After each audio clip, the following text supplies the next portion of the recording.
जब बिजली कटौती नहीं होती है। आज भी 22 से 24 घंटे बिजली आने लग गई है कई गाँव में, अधिकांश गाँव में। छोटी मोटी कमी तो रहती रहती है, वो तो कोई गवर्नमेंट हो किसी पार्टी की, तो कुछ कमियाँ तो कहीं सड़क टूट जाती है, ठीक कराओ तो नहीं टूट जाती है, वो तो कमी रहती है। बिजली कई बार चली जाती है, 2-4 पावर प्लांट में कुछ खराबी आ गई तो मशीनें हैं, खराबी हो सकती है। तो इस प्रकार से तो अलग बात है। पर हमारे विपक्ष के लोग कहते रहते हैं कहीं मास्टर नहीं है, कहीं नर्स नहीं है, कहीं बिजली कहीं नहीं आई है, कहीं सड़क टूट गई है। तो मैं उनको कहता हूँ भाई देखो, ये तो पूरे मुल्क में बरसात ज़्यादा आगे लंबे समय तक तो ज़्यादा सड़कें टूट गई है, अब अभियान चल रहा है ठीक होने का। ये कमियाँ तो हर वक्त रहेगी रहेगी। पर ये मैं कह सकता हूँ जो फैसले 5 साल में हमने किए हैं लोकतंत्र में, उसकी तुलना करनी चाहिए। हमने ये फैसले किए थे और दूसरी सरकार ने ये फैसले किए, वर्तमान सरकार ने ये फैसले किए, उसकी आप करो आलोचना तो समझ में आती बात। हम कहते हैं कि आपने करीब 10 लाख डोमेस्टिक घरों में कनेक्शन दिए होंगे, तो हमने 22 लाख कनेक्शन दिए। आपने 1.5 लाख किसानों को कनेक्शन दिए होंगे, तो हमने करीब 3 लाख के आसपास कनेक्शन देने लग गए। कोई 2,000 बाकी होंगे। पहले 2.5 लाख के आंकड़े आए थे, 2,54,000 के आंकड़े आ गए। तो रात दिन का फर्क है। उनके वक्त में 1,200 मेगावाट बिजली पैदा हुई होगी, पैदा हुई नहीं, बल्कि सबकी मिला कर जो बाहर से मिलती है। हमने जो एडिशन किया वो आपका आश्चर्य होगा, खुशी भी होगी। 60 साल 65 साल में जो बिजली का उत्पादन हुआ सब मिला के, कुछ हिस्सा मिलता है केंद्र से, कुछ प्राइवेट सेक्टर का होता है, कुछ खुद का होता है, सब मिला के 6,400 मेगावाट का जो उत्पादन हो रहा था। आपको खुशी होगी इन 5 साल में हमने 7,222 मेगावाट पैदा किए, कोई सोच नहीं सकता। और नए सुपर क्रिटिकल पावर प्लांट लग रहे हैं। ये किस लिए कर रहे हैं? इसलिए कि जिससे कि बिना बिजली का कोई विकास संभव नहीं, असंभव है। चाहे इंडस्ट्री हो, चाहे वो कृषि हो, चाहे लघु उद्योग हो, चाहे कोई व्यक्ति क्यों नहीं हो। इस रूप में राजस्थान में इंफ्रास्ट्रक्चर मजबूत कर रहे हैं। पानी की योजनाएं हो, बिजली की हो, शिक्षा के क्षेत्र में आगे बढ़ रहे हैं। जो मैंने आपको जिक्र किया कृषि विश्वविद्यालय का, उसी ढंग के विश्वविद्यालय और बन रहे हैं कई। स्वास्थ्य सेवाओं में हमने कई फैसले किए हैं आम जनता के लिए भी। पशुओं की दवाएं फ्री कर दी। हम कई बार मिजाज में कहते हैं भाई कि जो वोट के लिए आप कहते हो वोट लेने के लिए फैसले हो रहे हैं, मैंने कहा भाई पशुओं का वोट तो लगता नहीं है, उनके लिए फैसले कर लिए। कोई कमी नहीं रख रहे। मोबाइल वैन लगा रहे हैं पशुओं के लिए, अभी मंत्री जी बता रहे थे आपको। नए नए फैसले इस प्रकार के हुए हैं नवाचार होकर के कि पशुओं की भी परिवार के घर तक कैसे इलाज पहुंच जाए मोबाइल वैन के माध्यम से। पशुओं को ले जाना बार बार ट्रक में मुश्किल काम भी होता है। हर चीज का ख्याल रख करके फैसले हो रहे हैं। महिलाओं के लिए अलग है, पुरुषों के लिए अलग, बुजुर्गों की अलग पेंशन की योजना लाए हैं। कोई क्षेत्र ऐसा नहीं है जिसको टच नहीं किया गया हो। पहली बार ऐसा हुआ संभव कि बच्चा जो पैदा हो उसके पहले उसकी माँ का ख्याल रखो, उसका स्वास्थ्य अच्छा होगा, बच्चा अच्छा पैदा होगा। अभी गुलाम नबी आज़ाद साहब आए थे परसों जोधपुर के अंदर, एम्स की कॉलेज का उद्घाटन हुआ है। एम्स बन गया जोधपुर के अंदर, करीब करीब पूरा बन जाएगा 6-8 महीने में। उन्होंने बात कही कि केंद्र सरकार ने भी योजना बनाई है कि माँ का ख्याल ज़्यादा रखो, जिससे कि बच्चा स्वस्थ पैदा हो, अच्छा दिमाग चले, अच्छा मानव संसाधन बने देश के लिए, और पूरी ट्रैकिंग करो उसकी। इस प्रकार की योजनाओं के साथ में तमाम फैसले हो रहे हैं। किसानों को अच्छा खाद मिले, टाइम पे अच्छे बीज मिले, पूरी बिजली मिले। कर्जा ले रहा किसान 1.5 लाख तक का, तो करीब 30 लाख किसानों को हमने कर्जे दिए हैं। तो ये कहा है आप खाली टाइम पे जमा करवा दो, पूरा ब्याज सरकार भरेगी बैंकों में, आपको नहीं भरना पड़ेगा। इजराइल जाके आए थे तो कई बातें हमने देखी खुद ने, मंत्री भी जाके आए थे। तो आप सोच सकते हैं कि इजराइल ने अगर राष्ट्रीय धरोहर घोषित किया है पानी को, हम बार बार आपको कहते हैं कि राजस्थान देश का सबसे बड़ा राज्य बन चुका है भौगोलिक दृष्टि से, क्योंकि पहले मध्य प्रदेश था, मध्य प्रदेश से छत्तीसगढ़ अलग राज्य बन गया, अब राजस्थान सबसे बड़ा राज्य है। पूरे देश का भूभाग करीब 10% है, आबादी करीब 5.5% है के आसपास है, पानी 1% ही है। ये तो ऊपर वाले की मेहरबानी है कि 4 मानसून लगातार शानदार आए हैं, शानदार आए हैं। जो कहते थे साहब राज आता कांग्रेस का तो अकाल पड़ता है, उनकी सब बोलती बंद हो गई, अब नाम लेते नहीं है वो, ऐसी स्थिति बनी है। किसी का राज आओ, प्रकृति ईश्वर वो अपने खुद फैसले करता है। हमारी ड्यूटी है हम सारे प्रकृति के करीब रह के काम करें, तो बरसात भी आएगी, मानसून भी आएगा, ज़्यादा वृक्ष लगाएंगे, हरियाली होगी, वन कटेंगे नहीं, संभावना बढ़ जाएगी, वृक्ष लगाने से संभावना बढ़ जाएगी। तो ये तो हमारे ऊपर निर्भर करता है। इस प्रकार से मैं समझता हूँ कि तमाम जो फैसले हुए हैं किसानों के हित के अंदर, वो भी बहुत बेमिसाल है और उसको लोगों ने अप्रिशिएट भी किया है। इसलिए मैं कहना चाहूँगा कि आने वाले वक्त के अंदर भी आपसे मैं अपील करना चाहूँगा कि धरोहर इजराइल ने घोषित कर दी, क्यों कर दी? पानी को राष्ट्रीय धरोहर क्यों घोषित की गई? इसलिए कि हमारी तरह वो भी पानी को लेकर चिंतित है।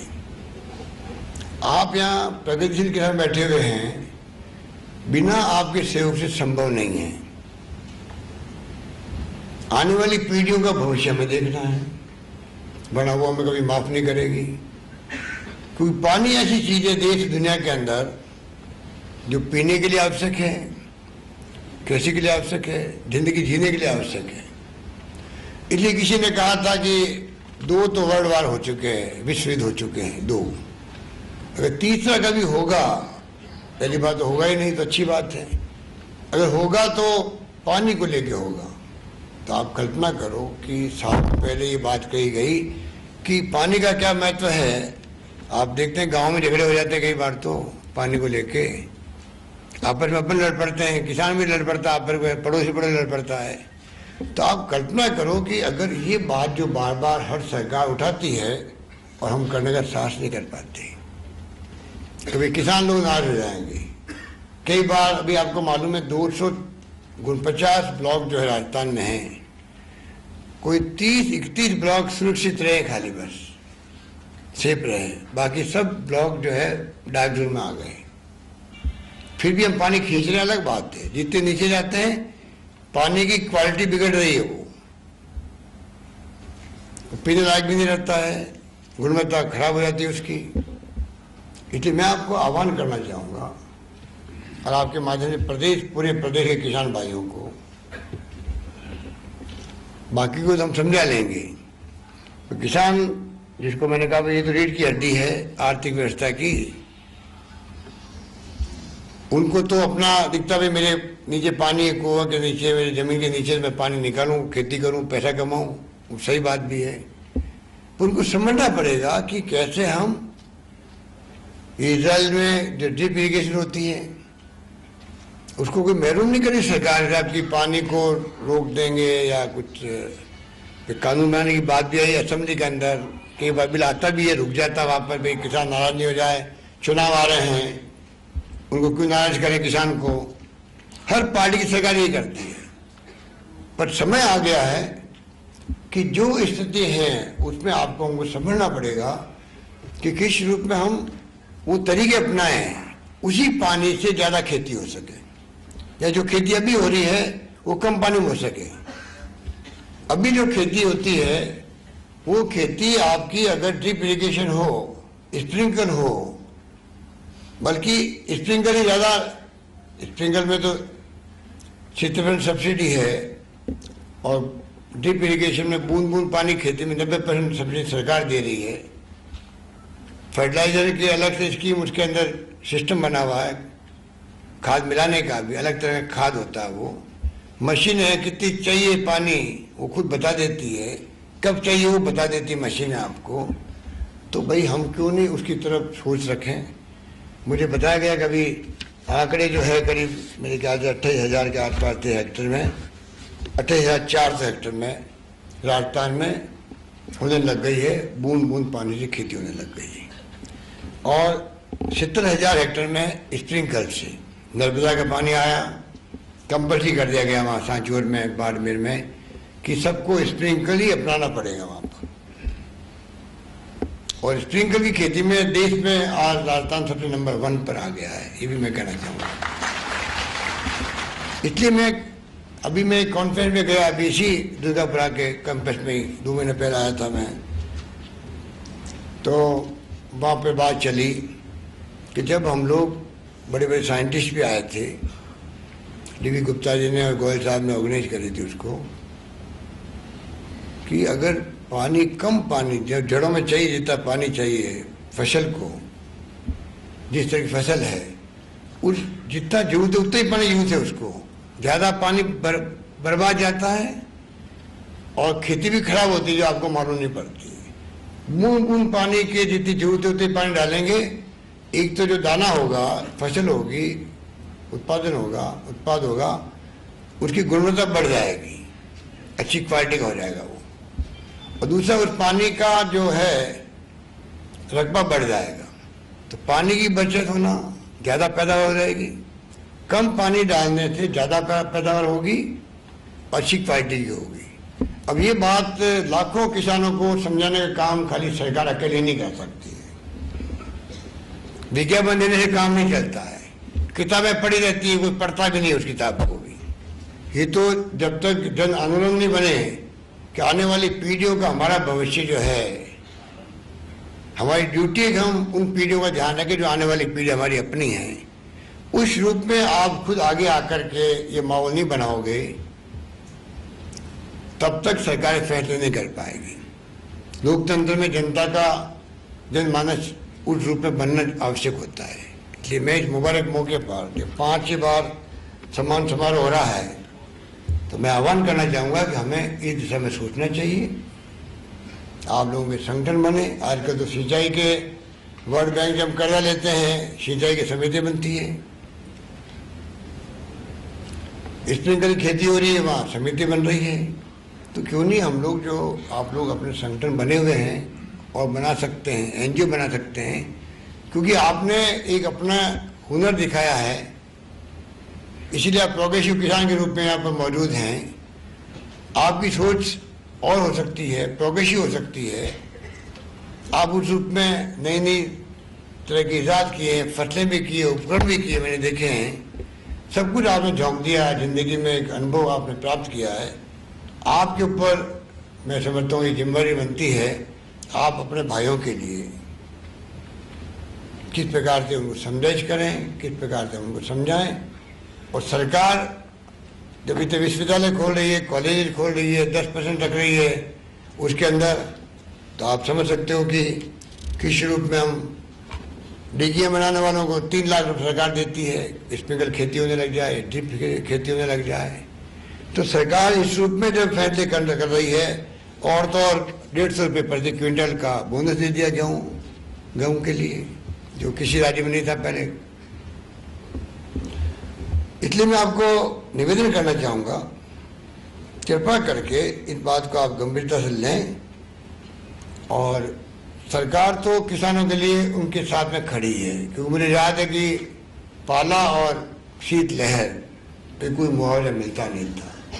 राष्ट्रीय आपदा कोष जो बना हुआ है, ओलावृष्टि तो आता था। मुझे याद आज भी कि सोनिया गांधी जी ने खुद ने पत्र लिखा प्रधानमंत्री जी को, प्रयास किया गया कि इसको पाला और फर्स्ट को, पाले को और शीतलहर को सम्मिलित करें। बड़ा मुश्किल काम होते हैं, बहुत लंबी प्रक्रिया चली, मुझे याद है। हमारी गवर्नमेंट आई, मैं खुद गया मेरे चिदम्बरम के पास में, क्योंकि पहले वो गृह मंत्री थे और गृह मंत्रालय में आता ये राष्ट्रीय आपदा कोष। बड़ा मुश्किल से इस काम को हमने हल करवाया। आज ये पूरे मुल्क में लागू हो गया कि फ्रॉस्ट, जिसको पाला कहते हैं, पाला और शीतलहर में भी मुआवजा मिलेगा, किसान को मिलेगा।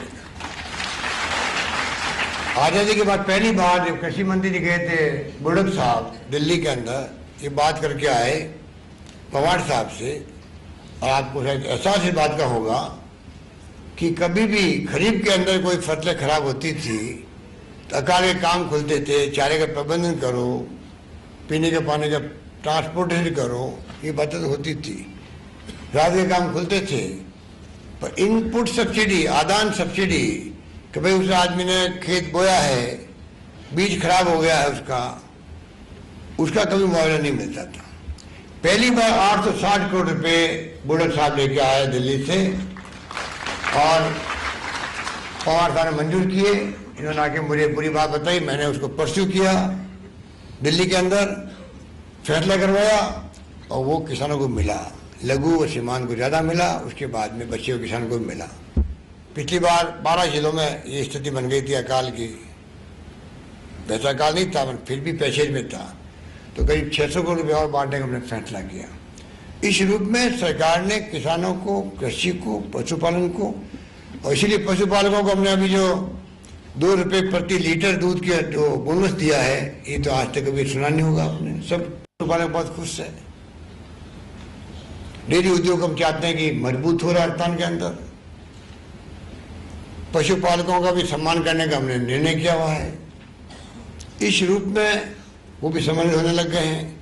इस रूप में सरकार एक के बाद एक स्टेप उठा रही है, और इजराइल भेजा किसानों को, मंत्री जी खुद लेके गए थे एक बार। तो अभी किसान आयोग के अध्यक्ष जी को हमने कहा आप जाके आओ, तो इजराइल के अंदर उनके अलग अपने प्रोसेस होता है, तो इस बार नहीं जा पाएंगे, अगली बार ही जा पाएंगे वो, जब हम जाके आए थे उसी ढंग से। तो 10 किसान तो जो आपके प्रोग्रेसिव किसान आप हैं उनमें से लिए जाते हैं। 10 किसान लिए गए थे, किसान आयोग से लिए गए थे। तो अभी हम बात करें थे आपस के अंदर, डीवी गुप्ता जी से और मंत्री जी से भी मैं बात करूंगा कि अगली बार जब जाएं तो आप में से 10 किसान और जाएं, उसके अंदर 30 किसानों को डेलीगेट हम भेजना चाहेंगे इजराइल। जब आप जाके देख के आएंगे तो आप खुद देखेंगे कि वास्तव में किस रूप में यहाँ आकर के हमें किसानों को समझाइश करनी है, समझाना है। और सरकार भी जब 10% रख रही है कृषि नीति के अंतर्गत कृषि के लिए बजट का, हम चाहेंगे बड़े रूप में सरकार आगे आएगी। और कैसे हम हॉर्टिकल्चर में, आज संतरा है, खजूर है, जिस रूप में आज प्रारंभ किया गया खेती, आपके कोटा के अंदर तो संतरा और अनार किया है, यहाँ पे बस्सी के अंदर खजूर किया है, जैसलमेर के अंदर। आपको देखेंगे कितनी शानदार तरीके से आने वाले वक्त में फसलें आएगी, अभी आने लग गई है, और मैं समझता हूँ बहुत कामयाब रहेंगे वो सेंटर्स। इस रूप में कृषि के क्षेत्र में जो इजराइल ने काम किया है, पानी को बचा के काम किया है, वो वास्तव में देखने लायक है। हम चाहेंगे राजस्थान, क्योंकि कृषि से इजराइल से मिलता हुआ प्रदेश है, रेगिस्तान वहाँ भी है, रेगिस्तान यहाँ भी है, पानी की कमी वहाँ भी है, पानी की कमी यहाँ भी है। तो हमारी ड्यूटी बनती है कि हम कैसे उस काम को आगे बढ़ाएं, और उसी रूप में हम चाहेंगे कि आपका सहयोग उसमें रहे। बाकी तो सब बातें मेरे पूर्व वक्ताओं ने कही है, मैं वापस रिपीट नहीं करना चाहूँगा, क्योंकि राजस्थान जैसे राज्य को अगर 2 बार पुरस्कार मिले, कुछ अंदाज लगा लो कि हम राष्ट्रपति, मैं खुद गया एक बार, तो प्रधानमंत्री जी ने दिया पुरस्कार, और एक बार मंत्री जी गए, राष्ट्रपति जी गया। तो मुझे ये बात जब पूछा पत्रकारों ने कैसा लग रहा आपको, तो मैंने कहा राजस्थान जैसे रेगिस्तान प्रदेश के अंदर किसानों को श्रेय जाता है, उनकी मेहनत का परिणाम है कि आज हम राष्ट्रीय स्तर पर नंबर 1 आए हैं पूरे देश के अंदर। इस रूप में पूरे देश में पहचान बन रही है कि राजस्थान के इलाके हैं, पूरे राजस्थान के बारे में देश और दुनिया जानती है कि वहाँ तो करीब 60-70% रेगिस्तान के इलाके हैं। वहाँ पे इस प्रकार खेती के लिए लोग आगे आए, कामयाब हो, बहुत बड़ी बात है। और पानी बचाने का जब आप संकल्प कर लोगे तो राजस्थान आज धीरे धीरे, अभी प्रधानमंत्री जी आए थे किशनगढ़ के अंदर एयरपोर्ट का शिलान्यास करने के लिए, तो मुझे कहने लगे कि राजस्थान देश के अग्रणी राज्यों में आने लग गया है। वो खाली कहने के लिए नहीं बात होती है, जो फिस्कल पैरामीटर्स होते हैं, कितना जीडीपी का ग्रोथ है राजस्थान की, कितना कर्जा लिया जा रहा है, कर्जे की लिमिट बांधती है भारत सरकार और फॉर्मूला बांधता है, उसके अंदर आपके कर्जे रहने चाहिए, कर्जों का ब्याज जो जा रहा है उसके पैरामीटर होते हैं, उसके अंदर ही ब्याज की चुकाई होनी चाहिए, उससे बढ़ना नहीं चाहिए। रेवेन्यू कितनी आ रही है, आज मैंने आज़ादी के बाद में सबसे बड़ा बजट 40,500 करोड़ का पेश किया वित्त मंत्री के रूप में असेंबली के अंदर, 40,500 करोड़ का। इसीलिए यह जितनी योजना किसानों के लिए आ रही है या अन्य सोशल सिक्योरिटी स्कीम थे, वो संभव कैसे हुई है।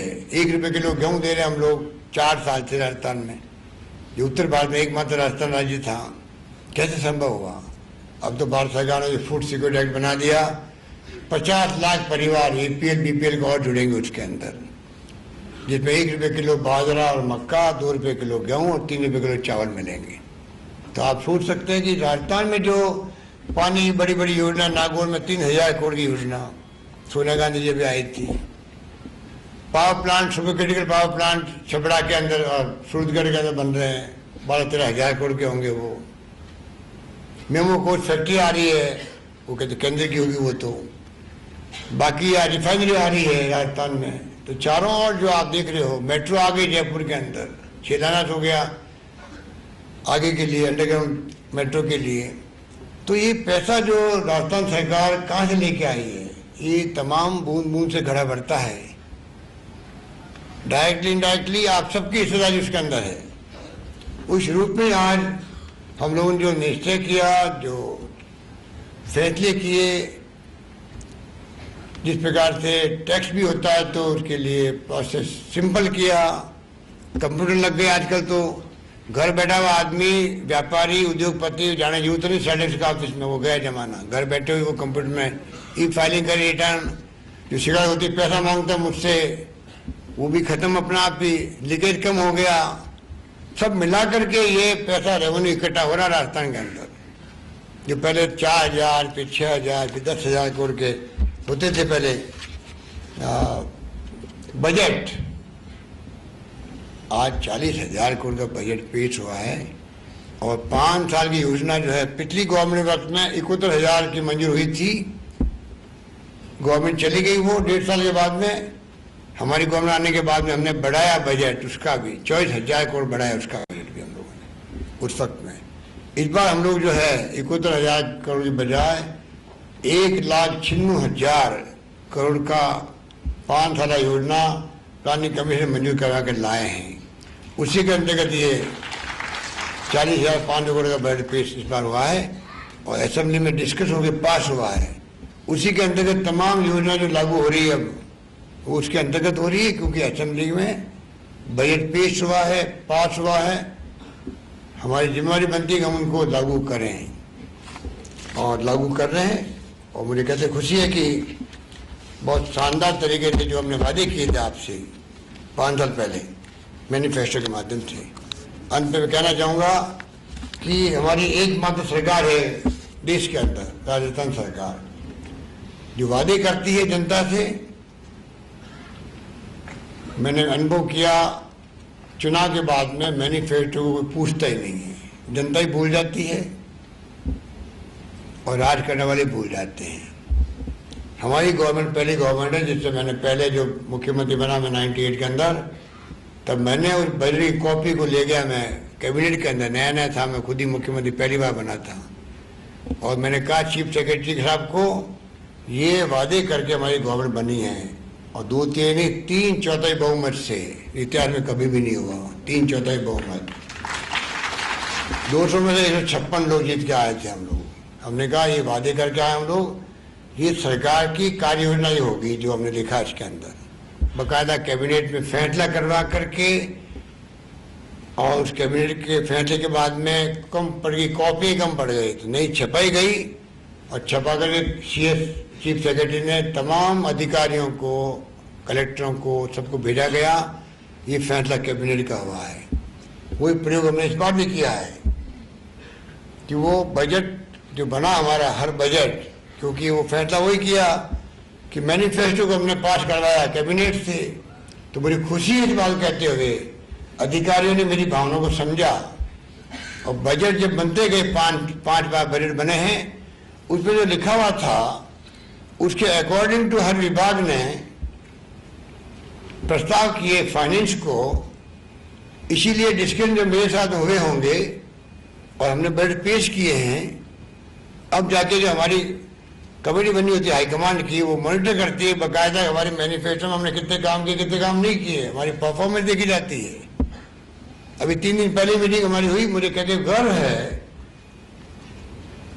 कि मोर देन 95% मैनिफेस्टो की घोषणाएं पूरी हो चुकी राजस्थान के अंदर। सवाल ये नहीं है, सवाल ये है कि मान लीजिए 90% होती, 80% होती, सवाल ये है कि हमारी नीति में नहीं देख रही। हमने कहा, हमने वादे किए जनता से, कई वादे पूरे नहीं हो पाते, कई कारण से, अलग बात है, कई दिल्ली के लिंक होता है, कई और कुछ नई स्थिति बन जाती है तो वादा पूरा नहीं हो पाता है। पर कम से कम हमने कैबिनेट में रख के पास करवा मैनिफेस्टो को, ये तो हिंदुस्तान के इतिहास में कभी भी नहीं हुआ। हमने इसलिए करवाया कि हमारे दिल में भावना थी कि जो वादे करें, हम क्यों करें वादे झूठे, चुनाव जीतने के लिए वादे झूठे क्यों करें कोई पार्टी। वही लिखो जो आप कर सकते हो, करने की मंशा आपकी हो, उस रूप में हमने काम किया। बहुत बहुत धन्यवाद, आप सबको मुबारकबाद, धन्यवाद, जय हिंद। मुझे 5-7 प्रोग्राम और है दिन को, तो मैं जाऊंगा, 5-10 मिनट रुक के अभी मैं माफी चाहता हूं आपसे, मंत्री जी सब बैठेंगे। धन्यवाद, जय हिंद।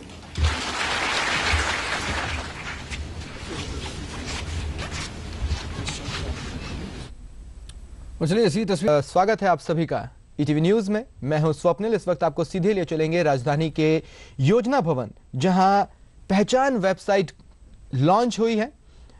मुख्यमंत्री अशोक गहलोत ने इस वेबसाइट को लॉन्च किया है। इसे आप सहूलियत के तोहफे के तौर पर देख सकते हैं। मतलब साफ है कि अगर कुछ चुनिंदा चीजों की आपको जरूरत है तो उसको हासिल करने का आसान जरिया ये वेबसाइट, पहचान वेबसाइट बनेगी। इसे मुख्यमंत्री अशोक गहलोत ने लॉन्च किया है।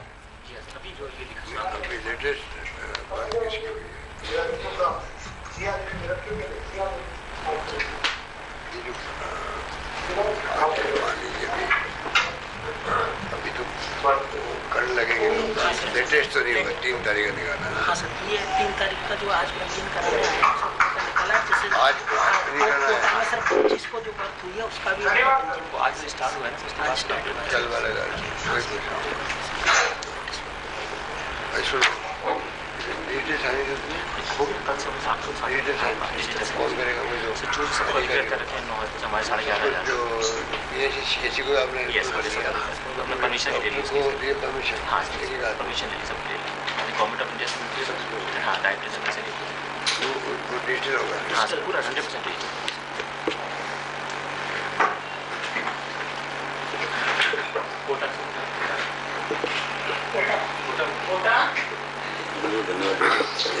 नमस्कार साहब, मैं डॉक्टर रत्ना जैन, महापौर नगर निगम कोटा बोल रही हूँ। मेरे साथ हैं जिला कलेक्टर साहब जुवाराज और सीओ नगर परिषद, और हमारे सीओ साहब मेरे साथ हैं।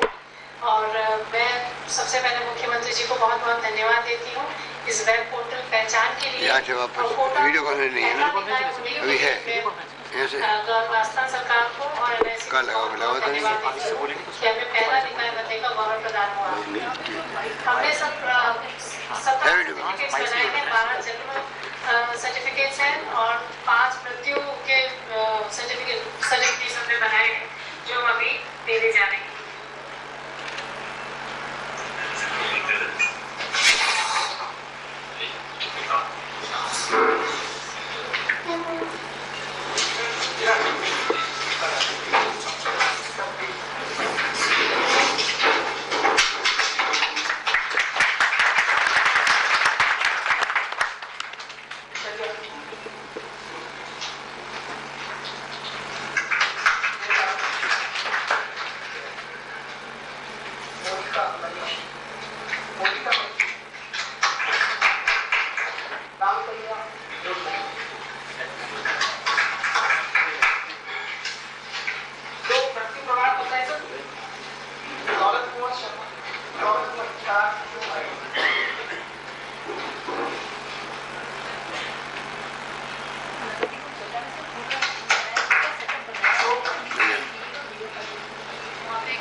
प्रमुख जिला परिषद और जिनको सर्टिफिकेट जारी करने हैं, जिनके वो अभिभावक उपस्थित हैं। सर, हमारे जिले में नगर परिषद सीकर के एरिया में 17 जन्म प्रमाण पत्र अभी तक हमने तैयार किए हैं, उनको हमें भी वितरित करेंगे सर। ये मूल निवास पर अभी जन्म, मृत्यु और विवाह 3 का स्टार्ट हुआ है। विवाह भी है, विवाह तो अभी नहीं कहता, 2 दिन बाद आपके आज स्टार्ट विवाह बाद में ये मूल निवास इसमें नहीं है। मूल निवास के बाद हमने दूसरे में कर रखा है ना, कियोस्क में कर रखा है इसमें नहीं होगा। इसमें।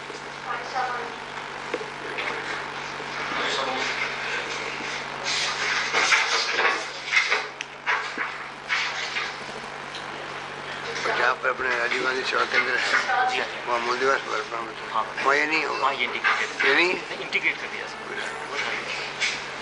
इंडिकेटर मतलब कि वहाँ भी हो जोड़, सकता वहाँ है से जोड़ दिया, यानी कि वहाँ पे जाके वहाँ हो निकाल सकता है। हाँ, कोई निकाल सकता है और रजिस्टर भी करा सकता और वहाँ पे उल्टा भी हो सकता है। है। उल्टा भी, दोनों चीज़ हो सकता हाँ, तो एक ही बात है है। एक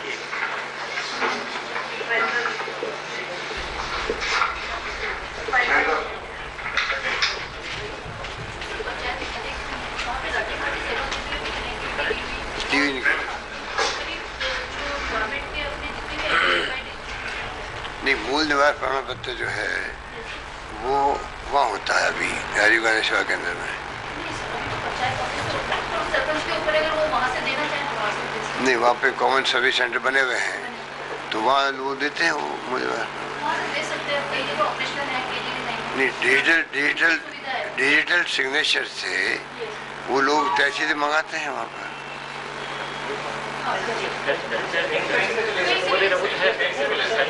तो अब ये काम भी वहाँ भी होगा। घर पे बैठ के कर सकते हैं। नहीं मूल निवास प्रमाण पत्र भी वहाँ मिलता है। मदरसा बोर्ड भवन के उद्घाटन कार्यक्रम का रुख करेंगे जयपुर का, जहां पर इस वक्त मुख्यमंत्री संबोधन दे रहे हैं। सांसद लोकप्रिय सांसद आपके जयपुर के महेश जोशी जी, हमारे सांसद राज्यसभा अस्करी डाक साहब, मदरसा बोर्ड के चेयरमैन मौलाना फजल साहब, वक्फ बोर्ड के चेयरमैन जाकिर अली साहब, माइनॉरिटी कमीशन के चेयरमैन माहिर आजाद साहब, हमारे हज कमेटी के चेयरमैन सलीम काकी साहब, शिक्षा राज्य मंत्री श्रीमती नसीम अख्तर साहिबा, अब्दुल गफ्फार साहब चेयरमैन वक्फ परिषद, मुख्तार मशीद जी अध्यक्ष सभा उद्योग निराकरण समिति, सालिम मोहम्मद जी विधायक, अब्दुल गफूर साहब, जाकिर हुसैन कैसावत जी, मकबूल मंडेलिया जी, कानू खान जी बुधवाली, मोहम्मद अतीक साहब,